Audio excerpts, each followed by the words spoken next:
የዕለቱ ምንባብ መዝሙር 21 ቁጥር 10 ከእናቴ ማኅፀን ጀምረህ አንተ አምላኬ ነህ ይላል።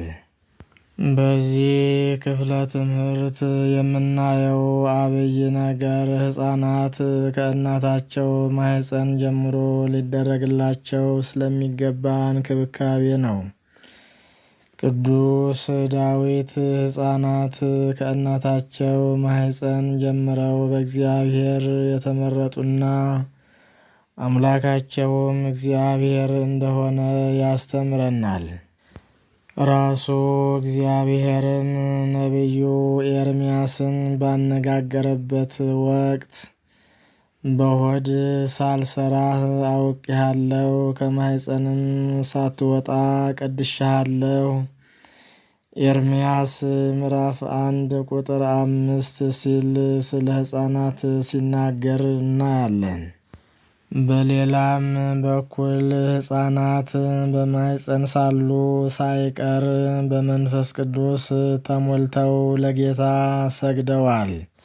በዚህ ቅዱስ ዮሐንስ መጥምቅን ማየት እንችላለን። ሉቃስ ምዕራፍ 1 ቁጥር 15 እግዚአብሔር ሰው እንዲበዛ ሲፈቅድ በጋብቻ ነው። በጋብቻ አማካኝነት ዘር ይጸነስና የሕይወት ጉዞ አንድ ተብሎ ይጀመራል። ከዚህ አንጻር የሰው ሕይወት ልዩ ጥበቃና እንክብካቤ የሚያስፈልገው ነው። ስለዚህም ነው ቅዱስ ዳዊት ሕፃናት ከእናት ማኅፀን ጀምሮ የእግዚአብሔር ጥበቃ ያላቸው መሆኑን አበክሮ የሚገልጸው። ሕፃናት በውርጃና ለሕይወታቸው ጠንቅ በሆኑ የአልኮልና የአደገኛ ዕፅ ምክንያት በእናታቸው ማኅፀን ለሕልፈት ሊዳረጉ አይገባም።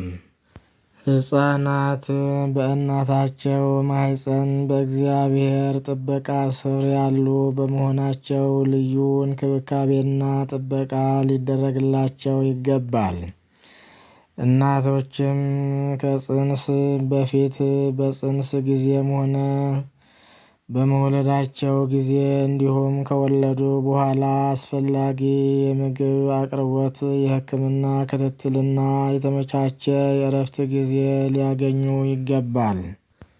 ሕፃናትን ለመጠበቅና ለመንከባከብ በቅድሚያ እናቶችን መጠበቅና መንከባከብ ያስፈልጋል። ይህ ተሟልቶ ሲገኝ ጤነኛና ደስተኛ የሆኑና ለሀገርና ለቤተ ክርስቲያን የሚጠቅሙ ሕፃናትን ማሳደግ ይቻላል። እናቶችም ያልተጓደለ የእናትነት እንክብካቤ ከተደረገላቸው ጤናቸው የተሟላና ክብራቸው የተጠበቀ ይሆናል።